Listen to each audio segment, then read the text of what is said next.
Abaholi bezinhlangano zoMphakathi ezizobe zibheke e-Union Buildings bathi imashi ayibhekisiwe kwabokufika kodwa ihlose ukuthumela umlayezo oqondene ngqo nohulumeni. Bakhala ngokwehluleka kahulumeni ukuqinisa imithetho nemigomo elawula labo abangene kuleli ngokungemthetho. We are all tired and this is just the beginning. We are not here to request, as I said before, or to plead or to bargain with the government. We are here to demand them to enforce the current laws. It's clear that there are problems in the country, but we cannot manage our problems and manage other imported problems as well. And that's what illegal immigration does. It increases the burden on trying to fix the issues that we have in the country.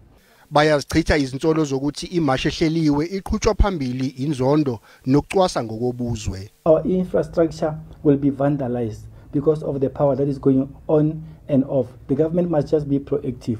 We are pleading to the government to also stop the scrapyard where the foreigners are sourcing or are making money. We are going to be doing this as South Africans beyond 2024 because we will vote other people into power and they come in, they behave the same way the other government, the previous regime was doing. So we're going to push anyone who's anti-South Africans.